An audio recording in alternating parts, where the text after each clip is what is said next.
Settings வந்துட்டு கீழே வரதுக்கு எப்படி பண்ணணும் தெரியுமாடா? நான் கேட்கறது புரியுதா? இதோ இங்க செட்டிங்ஸ் இருக்குல்ல, அது எனக்கு கீழே வரதுக்கு என்ன பண்ணும்? Any idea?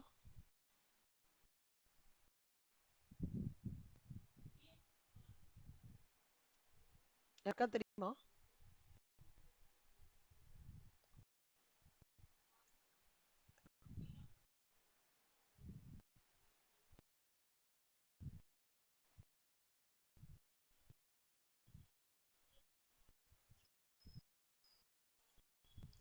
சரி.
எனி 5 பாயிண்ட்ஸ் ஐஷா கலெக்ட் பண்றீங்களா கண்ணா? நேத்தி நம்ம படிச்சதுல ஏன்னா எனி 5 பாயிண்ட்ஸ்.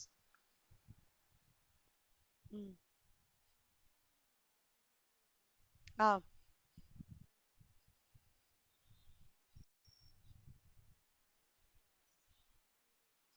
ம்.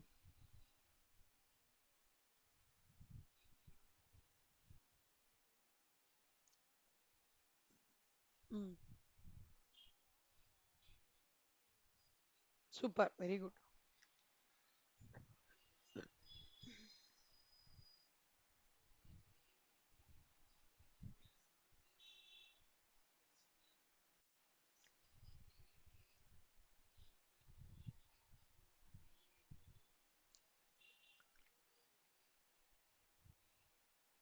Income of ventures capital fund and venture capital of money. வெஞ்சர் கேபிட்டல்னா நான் என்னன்னு சொன்னேன்னா உங்களுக்கு brief பண்ணிட்டேன். Okay, see, whenever you do any startups or you have an idea, if you want to commence a business and you're not getting loan from bank now, venture capitalists they provide a financial assistance to such type of setups especially. So assessment year 2016-17 length exemption is not applicable to any income of a venture capital company or venture capital fund being an investment fund specified in clause A of the explanation 1 to section 115 UB. Okay, அது ஞாபகம் வச்சுக்கோங்க. நாளைக்கு வந்து direct டாக்ஸோட supplementary எடுக்க போறேன். Supplementary போட்டுட்டாங்கன்னு சொல்லிட்டு எனக்கு message வந்திருக்கு. நீங்க யாராவது பாத்தீங்களா மித்ரா? எனக்கு வந்து சப்ளிமெண்டரி அப்லோட் டிடி சப்ளிமெண்டரி அப்லோடர்னு போட்டிருக்காங்க. டிடியும் எடுத்துறேன், ஐடிடியும் எடுத்துறேன். ஓகே, என்னமோ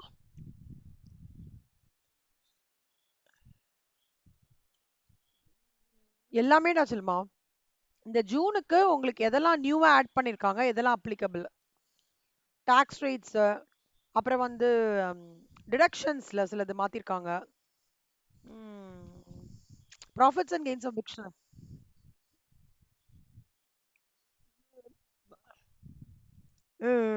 அதான் எனக்கு மெசேஜ் வந்தது இன்னைக்கு மார்னிங் தான். சரி, நாளைக்கோ இல்ல நாளைக்கோ 2 நாள்ல ஒரு நாளைக்கு நான் சப்ளிமெண்டரி எடுத்துறேன். ஃபுல் சப்ளிமெண்டரி எடுத்துறேன். சப்ளிமெண்டரியில இருந்து 25 மார்க் கண்டிப்பா வரும். 25 மார்க்ஸ். சரியா? நல்லா பாத்துக்கோங்க. Income of a unit holder. Any income referred to in section 115 UB to an unit holder of an investment fund. See, இந்த income of a unit holder வந்து income which is of the same, இது ஜென்ரலா வந்து profits and gains of business or ப்ரொஃபஷன்ல வந்து உங்களுக்கு வந்து income வந்து சார்ஜ் பண்ணுவாங்க. அந்த மாதிரி இன்கம் வந்து it is exempt from tax. அதே மாதிரி ஸ்பெசிஃபைட் ஃபண்டும் அப்படிதான், பிசினஸ் ட்ரஸ்ட்டும் அப்படிதான். Income of unit holder, specified fund, business trust ரெண்டுமே அப்படி. ஸ்பெஷல் பர்பஸ் வெஹிக்கல் அப்படின்றது ஒரு 2 மார்க்ஸ்ல வரும், ஞாபகம் வச்சுக்கோங்க.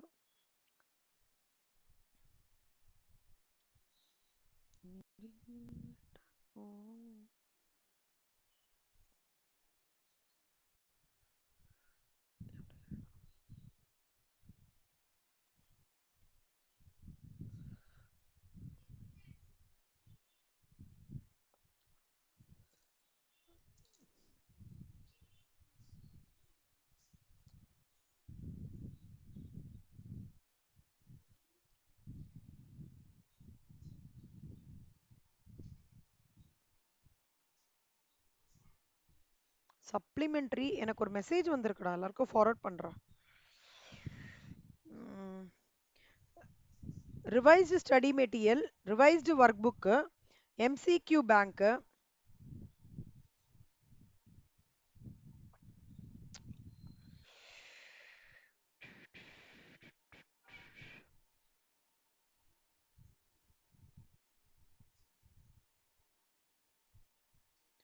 எம்சிக்யூ பேங்க், எம்டிபி சப்ளிமெண்டரி எல்லாமே அப்லோட் பண்ணிருக்காங்கன்னு வந்திருக்கு. இல்ல அதுக்கு ரிலேட்டடா சர்க்குலர் போட்டிருக்காங்கன்னு வந்திருக்கு, சாரி. அப்புறம் பாருங்க அந்த link. Any income of a business trust by way of interest received or dividend received from a special purpose vehicle. Special purpose vehicleன்றது என்னன்னா 2 மார்க் கொஸ்டின். ஓகேவா?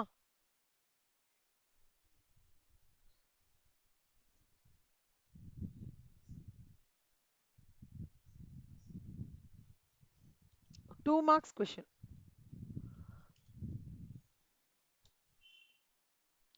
So special purpose vehicle means an Indian company in which the business trust holds controlling interest and any specific percentage of shareholding or interest as may be required by the regulations under which such trust is granted registration. அதாவது ஒரு Indian company, அதுல வந்து ஆஹ்,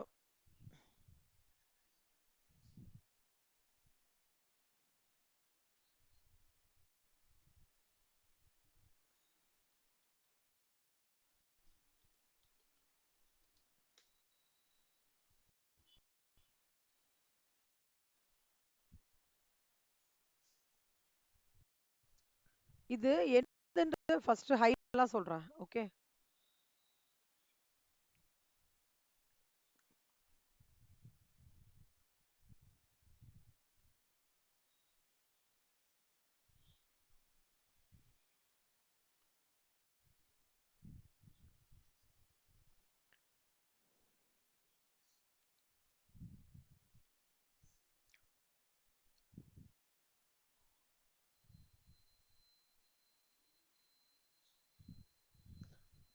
ஒரு parent company என்ன பண்ணுவாங்கன்னா, ஹோ ஒரு என்ன சொல்றது, சப்சிடரி கம்பெனி மைனாரிட்டி இன்ட்ரெஸ்ட் அப்படின்னு சொல்லிட்டு ரெண்டு விதமான ஸ்பிளிட் நடக்கும். Special, okay.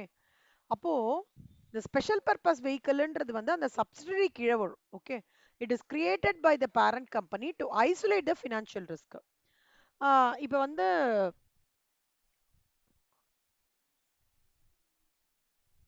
இதனால ஸ்பெஷல் பர்பஸ் வெஹிக்கிள்னால என்னெல்லாம் நடக்கும் அப்படின்னு பார்த்தீங்கன்னா, மெயினா வந்து இந்த ஃபினான்ஷியல் ரிஸ்க் அசஸ்மெண்ட் வந்து பர்ஃபெக்டா பண்ண முடியும்.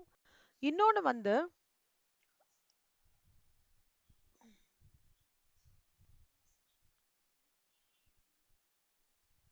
point.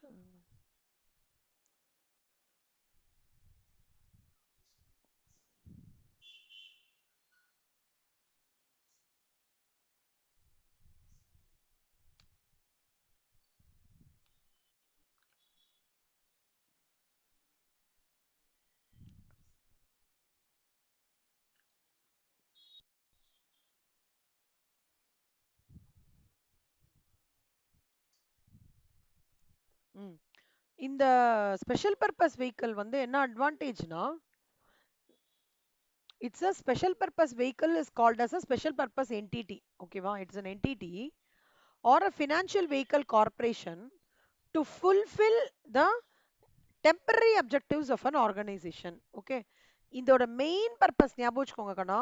ஒரு ஃபேம் வந்து ஃபினான்ஷியல் ரிஸ்க்லேருந்து காப்பாற்ற இது பண்றதுக்காக கிரியேட் பண்ற ஒன்று தான் ஸ்பெஷல் பர்பஸ் என்டிட்டி. திருப்பி சொல்றேன், a special purpose vehicle is a I would say it's a subsidiary created by a parent company. Okay, it is mainly a, a special vehicle, financial vehicle corporation in order to achieve the temporary objectives, and it is typically used by the companies in order to isolate the ஃபேர்மை வந்து isolate பண்ணி financial ரிஸ்க்லேருந்து ஃபேர்மை isolate பண்ணி பண்ணுறதுக்கு தான் இந்த special purpose vehicle வந்து எடுத்துகிட்டு வந்திருக்காங்க, இந்த என்டிட்டி எடுத்துகிட்டு வந்திருக்காங்க. இதோடது வந்து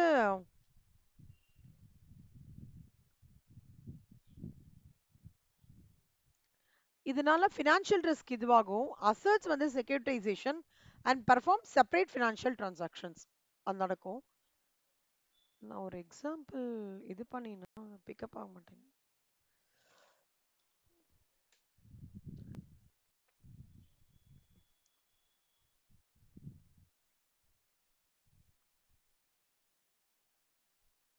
இதே தான் வருது. ஓகே, சரி, அது வந்து இந்த ஒரு ஒரு ஒன் ஆஃப் த ஒரு ஃபினான்ஷியல் ரிஸ்க் ஸ்பெஷல் பர்பஸ் வெஹிக்கிள்னாலே ஞாபகம் வச்சுக்கோங்க. இட் இஸ் அ சப்சிடரி, நான் சொல்றது நீங்க எழுதலாம். Okay, it is a subsidiary of a parent company. ஓகேவா? Who holds a specific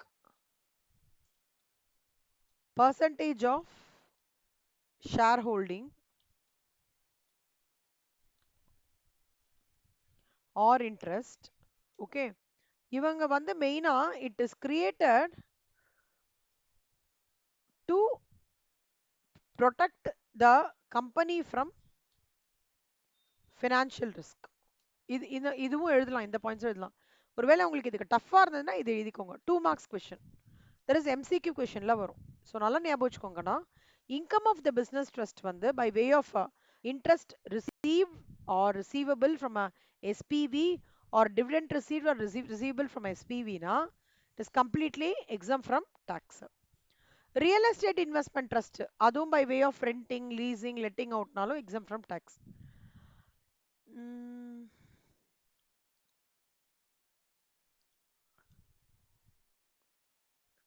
Abu Dhabi Investment Authority or income of the specified person in the nature of dividend or income or any other income, okay, or long term gains arising from any investment made by it in India, whether in the form of a debt or a share capital or unit, if the investment is made on or after 1/4/2020 or before 31/3/2025. நல்லா பார்த்துக்கோங்கண்ணா. wholly owned subsidiary னா என்ன அர்த்தம்? Any idea? சப்சிடரினா நம்ம படிச்சிருக்கோம், ஞாபகம் இருக்கா? Subsidiary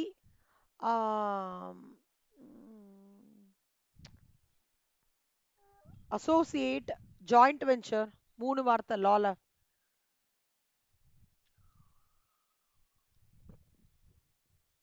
எல்லாரும் அமைதியா இருக்காதீங்க கண்ணம்மா, பேசுங்கடா.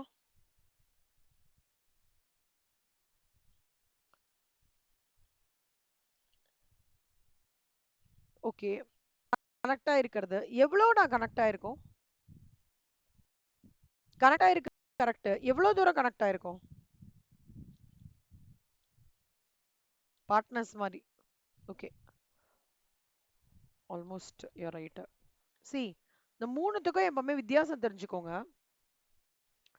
சப்சிடரின்றது is a company controlled by another company. இப்போ லெட்ஸ் சே ஆயிஷா தான் ஒரு கம்பெனி. ஆயிஷா நீங்க தான்டா பேரண்ட் கம்பெனி, சரியா? உங்களுக்கு கீழே ஒரு கம்பெனியை வச்சிருக்கீங்க. Like let me put it like this.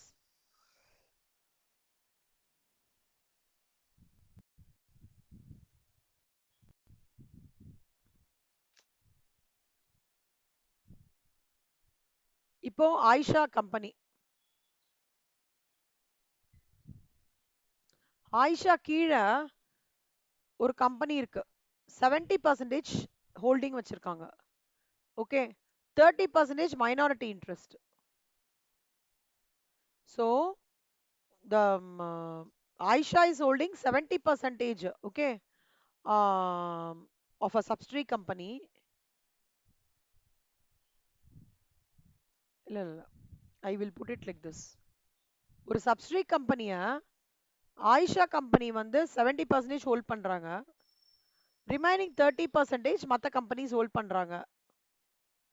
அதாவது ஷேர் ஹோல்டிங் வச்சிருக்காங்க அப்படின்னா எனிதிங் கிரேட்டர் than 50% ஹோல்டிங் இருக்குல்ல கண்ணா, இதை வந்து ஹோல்டிங் கம்பெனின்னு சொல்லுவாங்க. ஹோல்டிங் அண்ட் சப்சிடரி ரிலேஷன்ஷிப்னு சொல்லுவாங்க.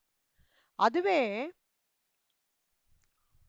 ஒரு கம்பெனி 30% தான், அதே ஆயிஷா கம்பெனி 30% தான் ஒரு கம்பெனியோட ஹோல்டிங் வச்சிருக்காங்க. அதே தான் சம் எக்ஸ் கம்பெனின்னு வச்சுக்கோங்களேன். So Ayesha holds 30% in this X company. அப்புறம் இன்னொரு கம்பெனி வந்து 20%, வஷிதாவோடது கம்பெனி. இன்னொரு கம்பெனி வந்து ஒரு 20%, மித்ராது இப்படி இருக்குன்னா இந்த company anything between 20 to 50% ownership is called as associate. புரியுதா? லால வரும், கண்டிப்பா லால வரும். இந்த கான்டெக்ட்ல நீங்க இதை அண்டர்ஸ்டாண்ட் பண்ணிக்கணும், அப்பதான் அந்த கான்டெக்ட் புரியும். சப்சிடரி கம்பெனினா என்ன? there is a share holding, அந்த ஓனர்ஷிப் வந்து மோர் தேன் கிரேட்டர் தேன் 50%, அப்பதான் சப்சிடரி செட்டப்.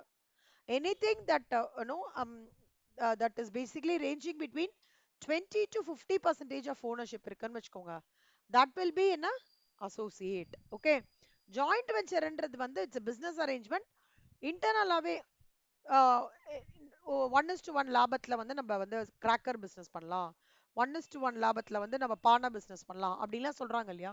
எக்ஸாம்பிளுக்கு சொல்றேன்.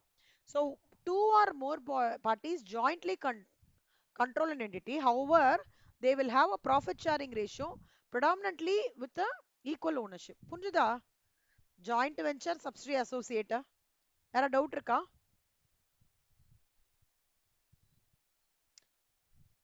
ஓகே, சப்சிடரினா பாத்துக்கோங்க கண்ணா, மோர் than 50%. அசோசியேட்னா 20 to 50% of the voting power. Joint venture வந்து predominantly வந்து it's mutual understanding between the co-venturers, and they அதுல நிறைய டைப்ஸ் ஆஃப் மெத்தட் இருக்கு, and they control the entity. இதுல என்னன்னா சிக்னிஃபிகண்ட் இன்ஃப்ளூயன்ஸ் அப்படின்றத அசோசியேட்டுக்கு ஏன் யூஸ் பண்றாங்கன்னா, அவங்க எல்லாருமே 20 to 50% ஹோல்ட் பண்ணுவாங்க. ஓகே, ஆனா அந்த கம்பெனியை பொறுத்த வரைக்கும் ஒருத்தருக்கு ஒருத்தர் ஒரு சிக்னிஃபிகண்ட் இன்ஃப்ளூயன்ஸ் இருக்கும். ஆனா இந்த ஹோல்டிங் சப்சிடி ரிலேஷன்ஷிப்ல இருக்குல்ல, எந்த கம்பெனி ஹோல்டிங்கா இருக்கும் ஒரு கம்பெனிக்கு, அவங்க they will take almost more than 50%. 50% எடுத்திருந்தாலே ஆல்மோஸ்ட் பாதி முதலாளி மாதிரி கரெக்டா அந்த கம்பெனிக்கு. அதான் கண்ணம்மா இது மூணுத்துக்கும் டிஃபரன்ஸ். புரிஞ்சுதா?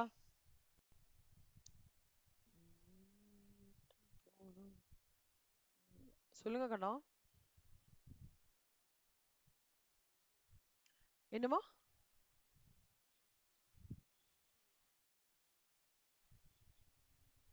ஸ்மால் கம்பெனிக்குன்னா, ஸ்மால் கம்பெனினா எப்படி சொல்றடா? அந்த அசோசியேட்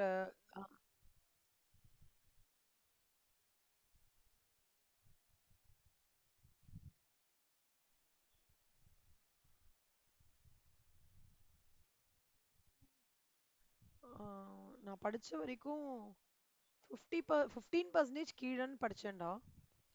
ஸ்மால் கம்பெனி நான் கேட்டுட்டு வேணா சொல்லவா? நான் நான் லால படிச்சேன். பிலோ 15% நினைக்கிறேன்டா வஷிதா. இரு இப்பவே பார்க்கலாம்.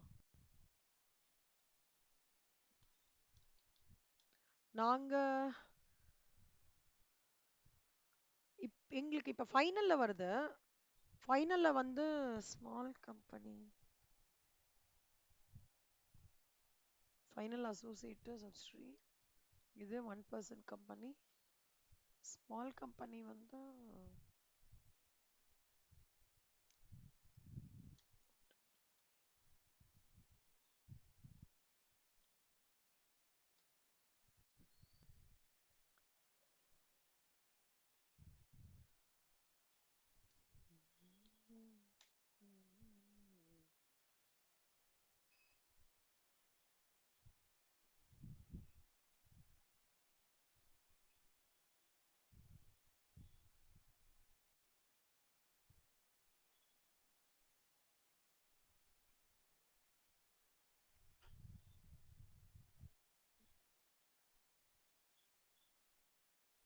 10% ஆஃப் தி ஓட்டிங் பவர் சொல்றாங்க.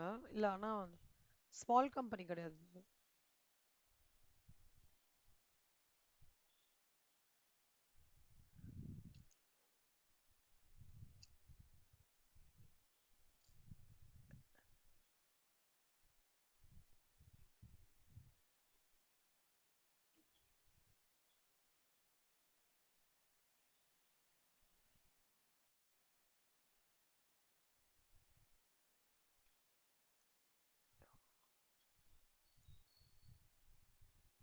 பிலோ 15% நினைக்கிறேன் வஷிதா. நான் கேட்டு சொல்லட்டுமா? இவங்க இந்த இவங்க கிட்ட கேட்டு சொல்றேன். சிஎஸ் ஒரு ஒருத்தங்க இருக்காங்க, அவங்க கிட்ட செக் பண்ணிட்டு சொல்றேன்.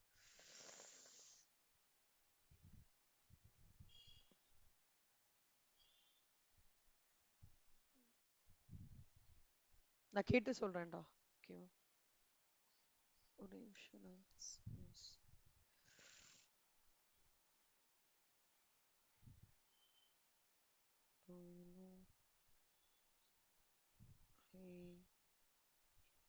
I need one guidance, please. You know,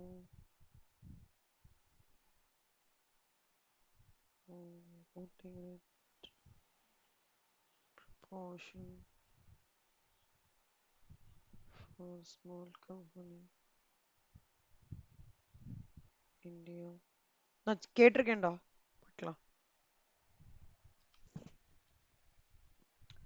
so ஆ இப்போ அதுதான் மூணு. இப்போ income to wholly own subsidiary of Abu Dhabi investment அத்தாரிட்டின்னு இருக்குன்னு வச்சுக்கோங்களேன். சோவரியன் வெல்த் ஃபண்ட் ரெண்டு மட்டும்தான்.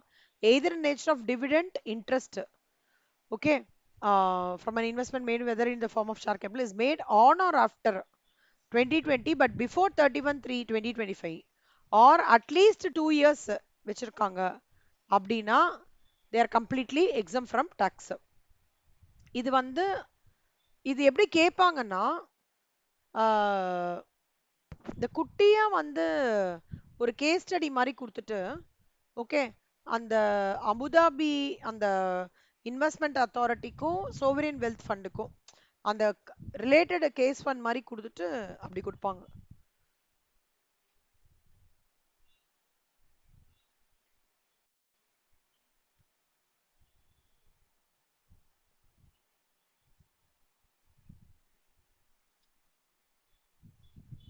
செக் பண்ணிட்டு சொல்றேன்னு சொல்லியிருக்காங்கடா விஷிதா அவங்க. இதுல இது நல்லா பார்த்துக்கோங்க. இது வந்து இன்வெஸ்ட்மெண்ட் இல்ல, நானே வந்து மினிஸ்ட்ரி ஆஃப் கார்ப்பரேட் அஃபேர்ஸ் அந்த இதுல இது பார்த்துட்டு உங்களுக்கு கூட செக் பண்ணி சொல்றேன். ஒருவேளை அவங்க வரட்டும்.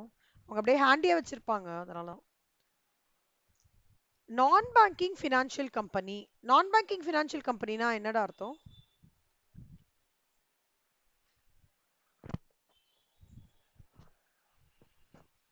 வாட் இஸ்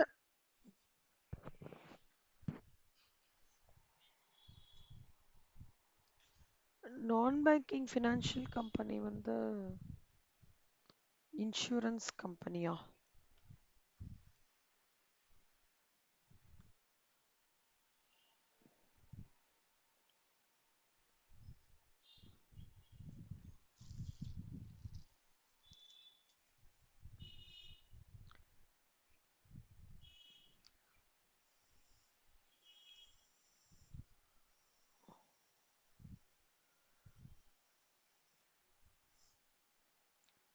ஆக்சுவலா இந்த நான் பேங்கிங் அப்படின்னாலே ஜென்ரலா எப்படி தெரியுமாடா சொல்லுவாங்க?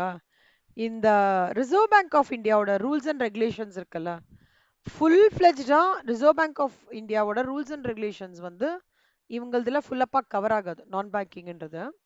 அவங்களது வந்து தே ப்ரொவைட். யாரு சொல்லலாம் எக்ஸாம்பிளா? இருங்களா.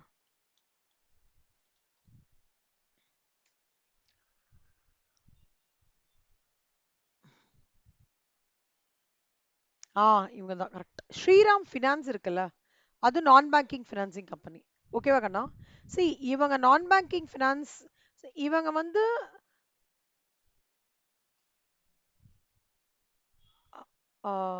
இன்சூரன்ஸ் ப்ரொவைட் பண்ணுவாங்க, லோன் ப்ரொவைட் பண்ணுவாங்க, எல்லாமே ப்ரொவைட் பண்ணுவாங்க. ஆனா இவங்களோடது வந்து இஃப் ஐ ஹாவ் டு ஒரு மீனிங் மாதிரி நம்ம எடுத்துட்டோம் அப்படின்னா, they are basically registered under the companies act of India.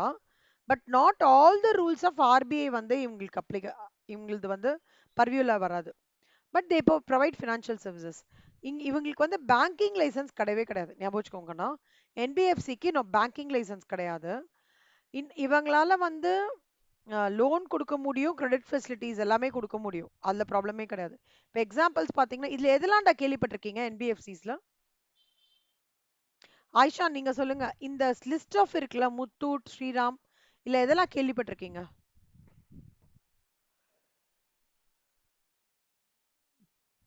Very good. அப்புறம்டா வேற ஏதாவது? மஹிந்திரா ஃபினான்ஸ். வேற ஏதாவது கேள்விப்பட்டிருக்கீங்களா கண்ணா? மணப்புரம் கோல்ட் லோன் கேள்விப்பட்டிருக்கீங்களா? ஃபினான்ஸ் இல்லல்ல. மா அஹ், அக்ஷயா நீங்க எதெல்லாம் கேள்விப்பட்டிருக்கீங்க அக்ஷயா? இந்த செட் ஆஃப் செவன்ல எதெல்லாம் கேள்விப்பட்டிருக்கீங்க?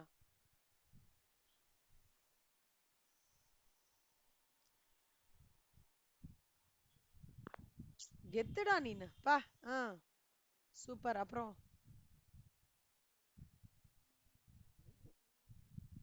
Super super super. எப்படி உங்க வீட்ல யாராவது எடுத்திருக்காங்களா, இல்ல நீங்க அந்த அட்வர்டைஸ்மெண்ட் வச்சு?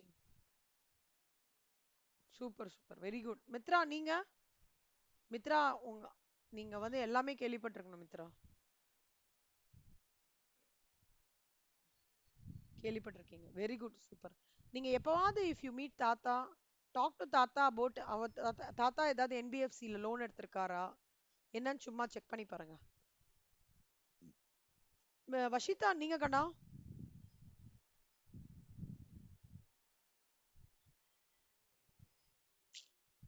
செம்ம ஃப்ரெண்ட்ஸ்ன்னு ப்ரூவ் பண்றீங்க. Very good. அப்புறம்டா?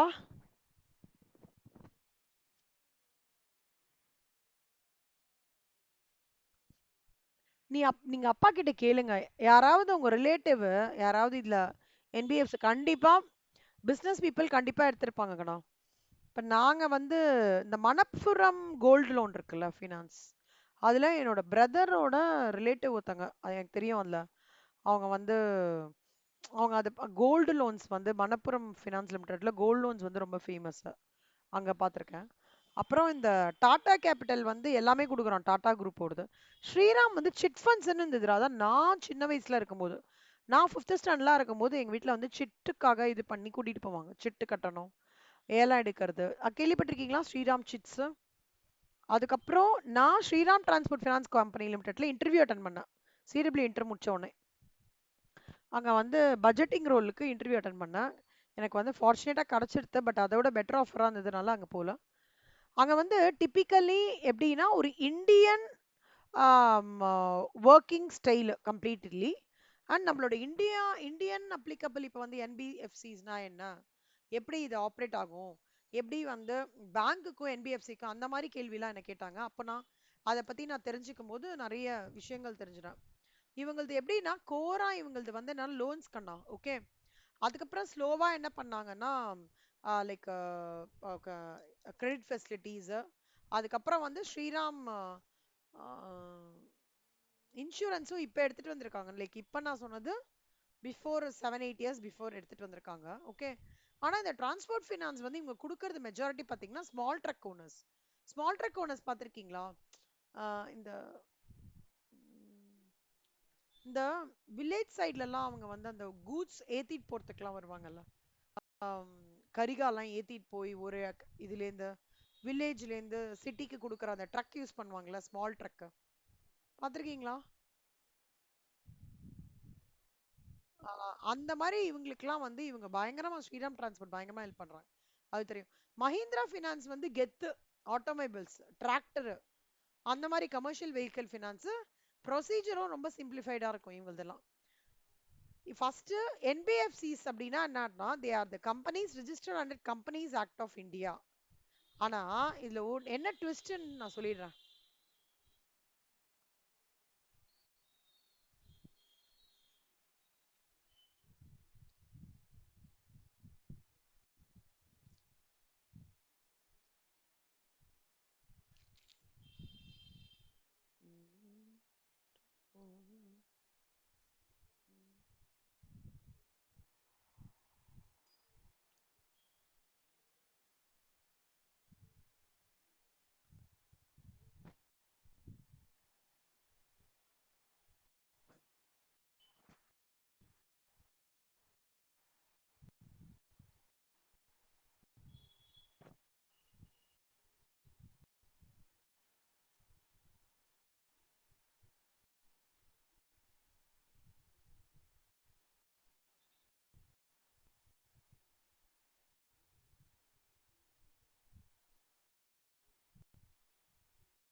இப்போ ஆஹ்,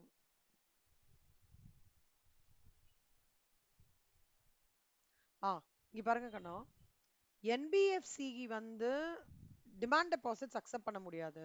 ஓகே. என்பிஎஃப்சிஸ் வந்து பேமெண்ட் செட்டில்மெண்ட் அவங்களால செக்ஸ் இஷ்யூ பண்ண முடியாது. அதே மாதிரி ஆஹ்,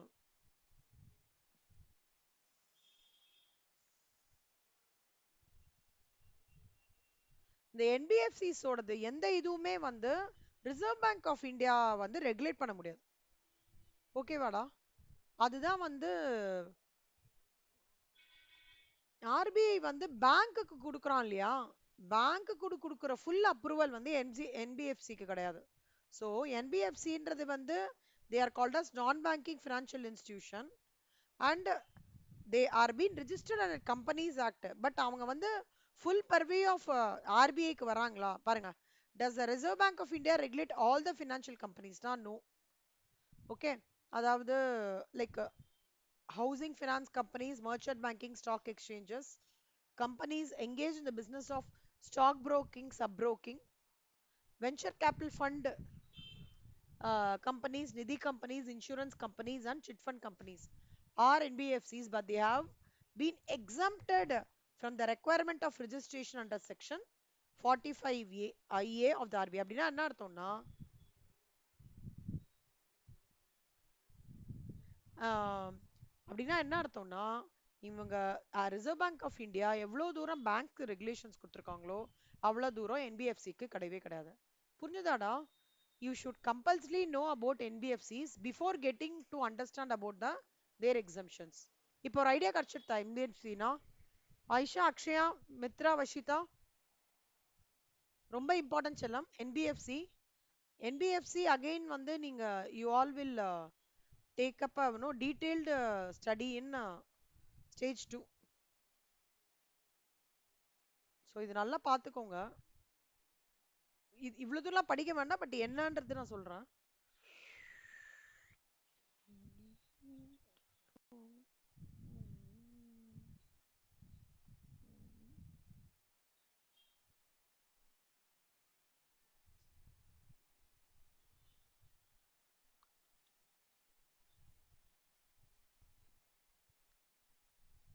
நான் banking financial company registered as a infrastructure finance company issued with the Reserve Bank of India or an infrastructure debt fund, and non-banking finance company whosoever issued by the Reserve Bank of India having minimum 90% lending. இங்கதான் minimum 90% lending பண்றாங்கன்னா அப்போ இது they are exempt from tax. இதான் ஞாபகம் வச்சுக்கணும். Okay. So நான் banking financial கம்பெனினா என்ன அப்படின்றத நீங்க நான் பேங்கிங் ஃபினான்ஷியல் கம்பெனி ஞாபகம் வச்சுக்கோங்க. ஆர்பிஐ ஃபுல்லா ரெகுலேட் பண்ணாது. ஓகே. அதே மாதிரி பேங்க்ஸ்க்கு ரெகுலேட் பண்ற, அதாவது ஃபுல்லா ரெகுலேட் பண்றது, ஆனால் ரெகுலேஷன்ஸ் இருக்கு. ஆனா it is completely registered under companies act. ஓகேவா? ஸோ செக் பாயிண்ட் என்னன்னா கம்பெனிஸ் ஆக்ட்ல ரெஜிஸ்டர் ஆயிருக்கும், ஆனா ஃபுல் நம்பர்ல ஆஃப் ஆர்பிஐ அத்தாரிட்டியில என்பிஎஃப்சி வரவே இல்லை. அது வந்து 90% lending one or more of the companies கொடுத்தாங்கன்னா it is exempt from tax. அது ஞாபகம் வச்சுக்கோங்க சொல்லும். இதுல இந்த பாயிண்ட் ரொம்ப இம்பார்ட்டன்ட்.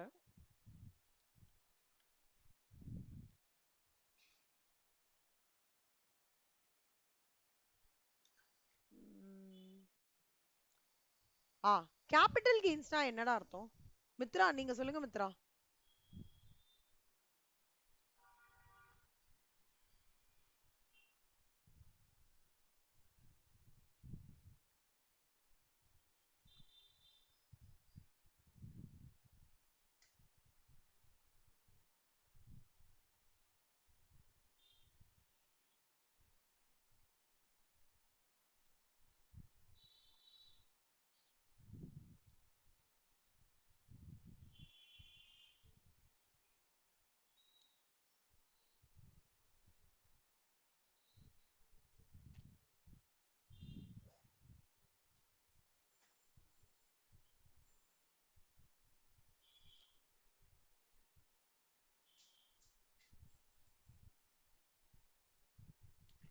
ஏன் எல்லாரும் அமைதியாவே இருக்கீங்க?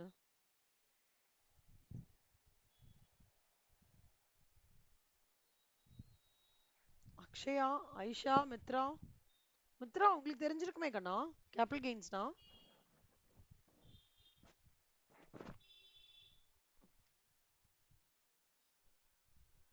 Myth long term gains super. Mitra என்னாச்சு, ஏன் ரிப்ளை பண்ணல? இந்த ப்ராப்ளமா?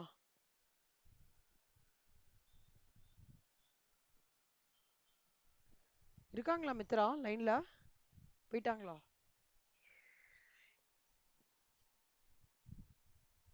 வஷிதா, மித்ரா இருக்காங்களா லைன்ல?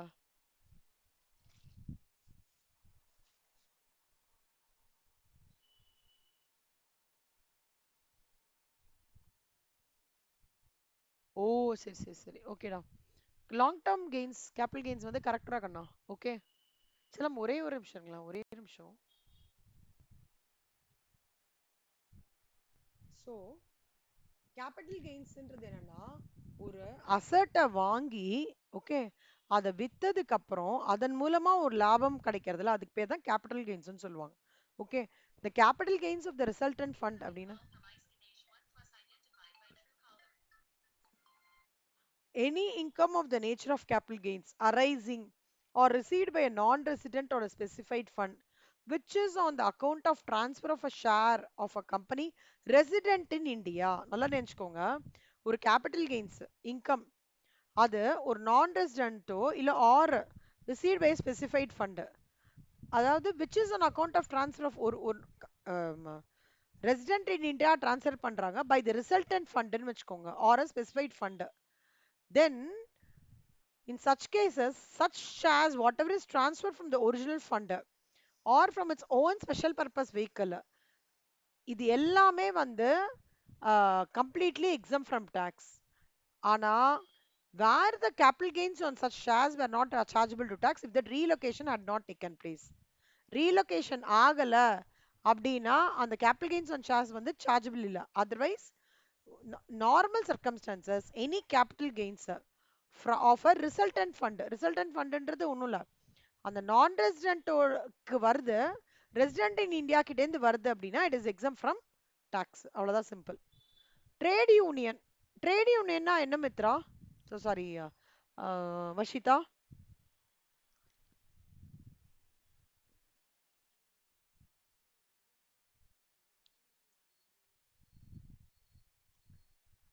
கரெக்ட்.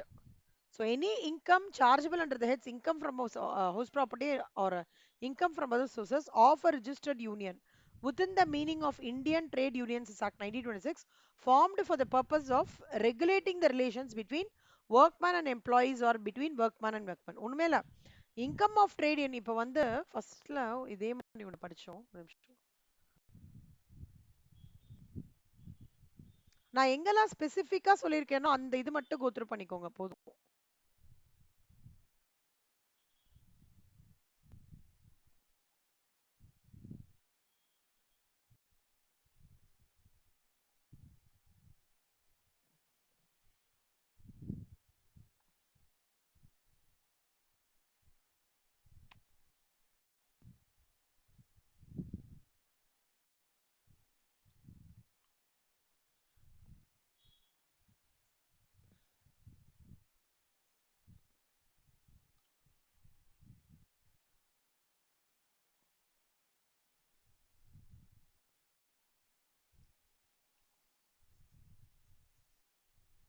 இந்த சைடு ஹெட்டிங் மட்டும் படிச்சா போதும், உள்ள இருக்கிற கான்டென்ட் வந்து எக்ஸ்பிளைன் பண்றான் என்ன கிரக்ஸ்ன்றதுனால.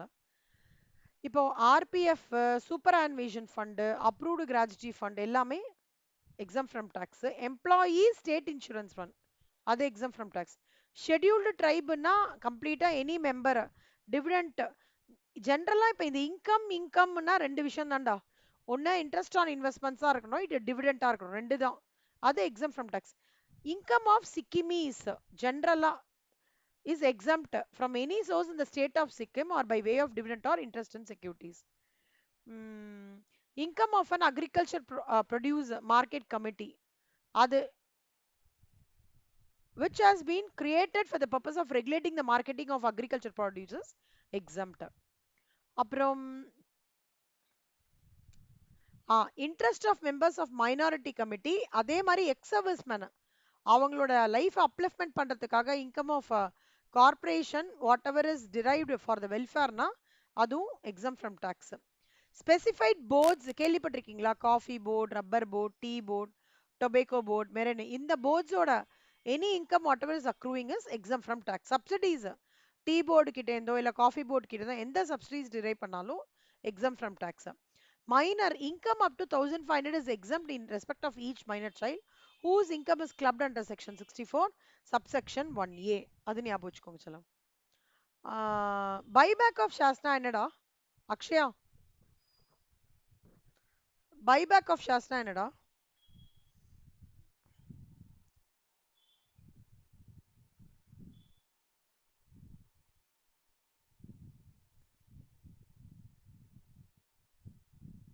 வஷிதா நீங்க சொல்லுங்க வஷிதா.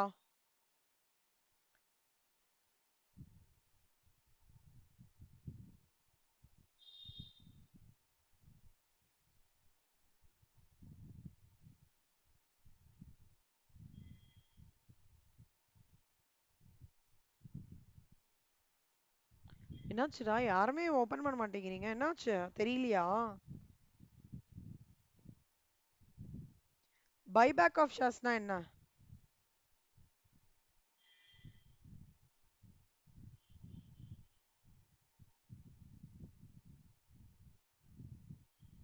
வஷிதா என்னாச்சு?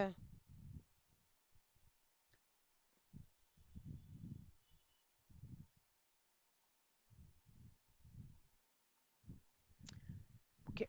Income of shareholder on buyback of shares. Any income arising to an assessee being a shareholder on account of buyback of shares by the company which pays additional income taxes completely exempt from tax. ஆனா அது after 01/10/2024 if buyback of shares வந்து has been made after 10/1/10 னா it is exempt from tax. So capital கெயின்ஸ்ல இதெல்லாம் படிப்போம். Urban land acquisition பண்றது, compulsory acquisition, அப்புறம் pooling scheme for Andhra Pradesh, இது ரெண்டுமே வந்து எக்ஸாம் ஃப்ரம் டாக்ஸ். ஸ்போர்ட்டிங் ஏதாவது இன்கம் வந்து ஸ்போர்ட்டிங் இவெண்ட்லேருந்து கிடைச்சிருக்கு, இன்டர்நேஷனல் ஸ்போர்ட்டிங் இவெண்ட்லேருந்து கிடைச்சிருக்கு, where there are participation by more than 2 கண்ட்ரீஸாக இருக்கலாம். அண்ட் சென்ட்ரல் கவர்மெண்ட் அஃபீஷியல் கசட்லேருந்து இந்த ஸ்போர்ட்டிங் இவெண்ட் இங்கே நடக்கிறது எல்லாரும் பார்ட்டிசிபேட் பண்ணணும் அந்த மாதிரி நோட்டிஃபிகேஷன்ல இங்கே போயிருந்தாங்கன்னா அந்த இன்கம் எல்லாமே எக்ஸாம் ஃப்ரம் டாக்ஸ். அப்புறம் any reconstruction revival of power generation and subsidy company.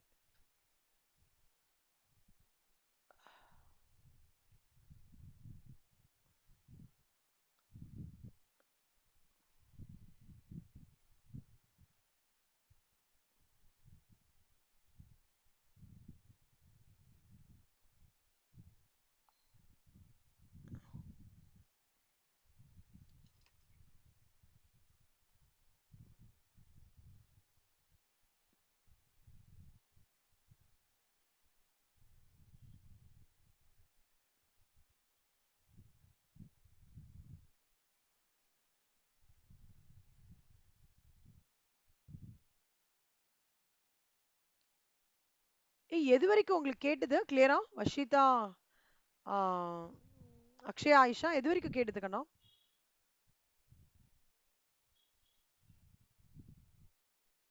Okay.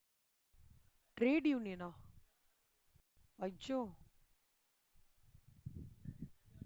இதுலாமா இது வரைக்கும் கேட்கலையாடா? அக்ஷயா உங்களுக்கும் கேட்கலையா? ஆயிஷா? அப்படியா? அதுக்கப்புறம் கேட்கலையா? ஓகே. நான் ஆக்சுவலா இதை முடிச்சுட்டு எனக்கு தெரியல, கட் ஆனதே தெரியல. நான் இது வரைக்கும் போயிட்டேன். இன்டர்நேஷனல் ஸ்போர்ட்டிங் event முடிச்சுட்டு இங்க போயிட்டேன் ஆக்சுவலா. Okay.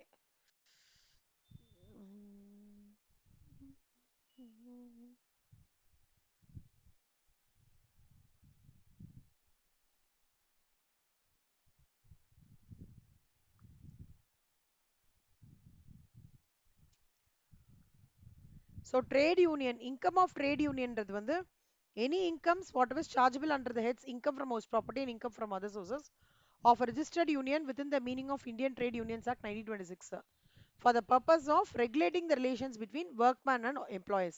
So specified RPF, superannuation fund, gratuity fund, அப்புறம் employee state insurance fund, scheduled tribe ஓடது. இன்கம்னாலே என்ன, ரெண்டு விஷயங்கடா. ஒன்று டிவிடெண்ட்ல வரது இன்கம், இல்லொன்று இன்ட்ரெஸ்ட் ஆன் இன்வெஸ்ட்மெண்ட். அதான் வந்து இவங்க சொல்ற அந்த இன்கம் அப்படின்ற அந்த context. Income of Sikkimese, income of சிக்கிமீஸ்ன்றது வந்து income of an individual being a Sikkimese is exempt from any source in the state of Sikkim by way of dividend or interest on securities. அப்புறம் income of an agriculture produce market committee. இப்போ இதுல வந்து நல்லா ஞாபகம் வச்சுக்கோங்க கடா. இந்த schedule cost அந்த மெம்பர்ஸ்க்கு ப்ரொடெக்ட் பண்றதுக்காகவோ, இல்ல மைனாரிட்டி கம்யூனிட்டி ப்ரொடெக்ட் பண்றதுக்காகவோ, இல்ல எக்ஸர்விஸ் மேனோட கம்யூனிட்டி ப்ரொடெக்ட் பண்றதுக்காகவோ எந்த ஒரு இன்கம் ஜென்ரேட் ஆகுறதுன்னு வச்சுக்கோங்களேன். அதாவது ஒரு இன்கம் ஜென்ரேட் ஆகி இவங்க ப்ரமோஷனுக்குலாம் அந்த இன்கம் யூஸ் பண்றாங்க. யாருக்கு? ஷெட்யூல் காஸ்ட் அவங்களோட அந்த members improvement, minority community improvement, ex service man improvement, schedule ட்ரைப்ஸோட இம்ப்ரூவ்மெண்ட், இந்த மாதிரி பண்றாங்கன்னா அப்பனா அந்த இன்கம் எல்லாமே எக்ஸம் ஃப்ரம் டாக்ஸ். அப்புறம் specified boards, income of specified போர்ட்ஸா இருக்கட்டும், இல்ல ஸ்டீ போர்ட்லேருந்து எனக்கு சப்சிடி வந்தாலோ, காஃபி போர்ட், டபேக்கோ போர்ட்லேருந்து வந்தாலும் எக்ஸம் ஃப்ரம் டாக்ஸ். மைனரோட income up to 1500 in each for each minor child it is exempted. அப்புறம் நான் வந்து ஒரு கேபிட்டல் அசெட் ட்ரான்ஸ்ஃபர் பண்றேன். Okay, that transfer is basically taking place on or after. ஏய், உங்களுக்கு டைரக்ட் டாக்ஸ் இருக்காடா அக்ஷயா வர்ஷிதா இந்த வாட்டி? பிகாம்ல இல்ல இல்ல, சரி சரி சரி. ஆயிஷா உங்களுக்கானா? No, okay. மூணு பேருமே ஒரே செம் தானாடா? Ayesha, Vishitha. Okay okay. Okay. Any income arising from the transfer of the capital asset. Mitra, நீங்க கேபிட்டல் அசெட் போடும்போது like indexed cost of acquisition அப்படின்ற வேர்டு கேள்விப்பட்டிருக்கீங்களா? கேபிட்டல் அசெட் போடும்போது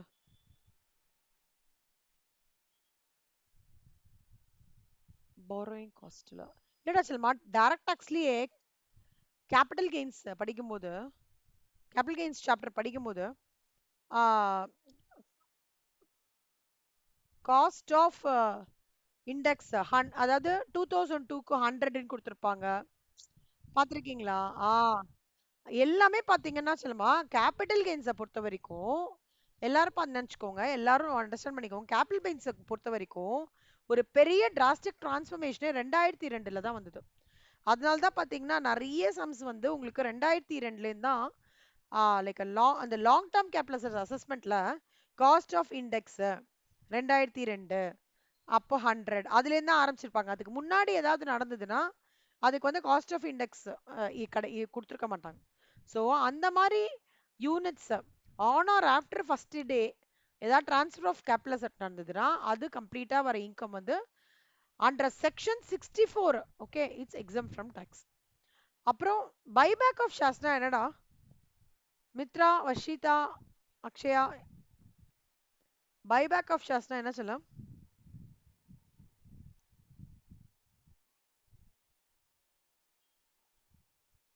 very good, very good, super. அதான் பைபேக் ஆஃப் ஷேர்ஸ். அப்போ அந்த மாதிரி இருக்கும்போது on account of buyback of shares any income arising to one assessee, okay, being a shareholder who pays additional income tax, அவனுக்கு வந்து 110 நல்லா ஞாபகம் வச்சுக்கோங்க, 110 2024க்கு முன்னாடி வரைக்கும் அவனுக்கு எக்ஸம்ஷன். ஓகே, இந்த மாதிரி ஸ்டேட்மெண்ட்ஸ் தான் நம்ம வந்து சப்ளிமெண்டரியில கவர் அப் ஆகும். 110 2024க்கு அப்புறம் இருக்கிறதுலாம் வந்து exemption is completely not at all available. Not at all available if buyback of shares by a company has been made on or after 1/10/2024. Next, capital gains on compulsory acquisition of urban land. Urban லேண்டா இருக்கட்டும் இல்ல land pooling scheme for Andhra பிரதேஷா இருக்கட்டும், they are completely exempt from tax. International sporting இவெண்ட்டை central government notify கசட்ல போட்டாலும் இல்ல international board வந்து அப்ரூவ் பண்ணாலும் இல்ல has participation for by more than 2 countries எது இருந்தாலுமே any specified income arising from any international sporting event வந்து exempt from tax provided it is been declared in the official gazette. அவ்வளவுதான். So இதோட நான் cover பண்றேன், முடிக்கிறேன். நாளைக்கு any 20 headings, any 20 headings whatever we covered, ஆயிஷாக்கு, அக்ஷயாக்கு, வஷிதாக்கு, மித்ராக்கு மட்டும் எனி 20 சைட் ஹெட்டிங்ஸ் மட்டும் நீங்க வந்து கோ த்ரூ பண்ணி டெஸ்ட் எழுதினா போதும். எனி 20 நாளைக்கு கிளாஸ்ல நான் ஃபர்ஸ்ட் 10 மினிட்ஸ் இதுல இப்ப சோஃபார் படிச்சதுல எனி 20 எடுத்துக்கோங்க. ஓகேவா? சூப்பர். இது எல்லாமே 2 மார்க்ஸ்ல கவர் ஆகும் கண்ணா. ஒன்னு 2 மார்க்ஸ், இல்லைன்னா incomes exempt from tax right any 10 அப்படின்னு சொல்லிட்டு கேட்பாங்க கொஸ்டின்ல, தியரி கொஸ்டின்ல. ஸோ உங்களுக்கு வந்து ரெண்டுத்துக்குமே அப்படியே நான் உங்களை ட்ரெயின் பண்ணிட்டேன்னா ஈஸியாக இருக்கும். ஆனால் இன்கம்ஸ் எக்ஸம் ஃப்ரம் டாக்ஸ் எல்லாமே செக்ஷன் 10ல தான் வரும். 10க்கு அப்புறம் ஒவ்வொன்றும் சப்செக்ஷன் வருமே தவிர இன்கம் எக்ஸம் ஃப்ரம் டாக்ஸ் எந்த செக்ஷன்? செக்ஷன் 10. அது மட்டும் ஞாபகம் வச்சுக்கோங்க. நாளைக்கு வந்து like I'm planning to complete incomes exempt from tax maximum நாளைக்கு, இல்லைன்னா இன்னும் ஒரு ஒரு நாள். இதுல ரொம்ப இம்பார்ட்டண்டா இந்த வாட்டி எனக்கு சொன்னது வந்து இந்த பாட்டு குவாண்டம் ஆஃப் டிடக்ஷன் இருக்குல்ல, இன்ஸ்டியூட்ல சொன்னாங்க. இந்த குவாண்டம் ஆஃப் டிடக்ஷன், இந்த ரோஸ் பாக்ஸ் இருக்குல்ல, எப்படி இந்த ரிசர்வ் யூட்டிலைசேஷன் பண்ணணும், ஃபர்ஸ்ட் 5 இயர்ஸ்னா எப்படி, நெக்ஸ்ட் 5 இயர்ஸ்னாலும் இதை நான் டீட்டெயில்டா சம் மாதிரி போட்டு கொடுக்குறேன். Export turn over. ஓகேவா? மற்றதெல்லாம் அப்படியே கோத்ரூ பண்ணிக்கலாங்க. இது ரெண்டும் ரொம்ப இம்பார்ட்டன்டான விஷயம். இது நம்பர் 1 எக்ஸ்போர்ட் டர்ன் ஓவர், ரெண்டாவது. ஸோ நாளைக்கு வந்து இது அண்ட் அந்த டர்ன் ஓவர் வந்து மேஜரா கவர் பண்ணி மற்றதெல்லாம் நம்ம ஓவராலா ஒரு மாதிரி கோத்ரூ பண்ணினாலே போதும். சரியா? ஓகே. தேங்க்யூ அக்ஷயா, தேங்க்யூ கண்ணா. Ayesha thank you, Vashitha thank you, Mitra thank you. Thank you. Thank you சொல்லுங்க.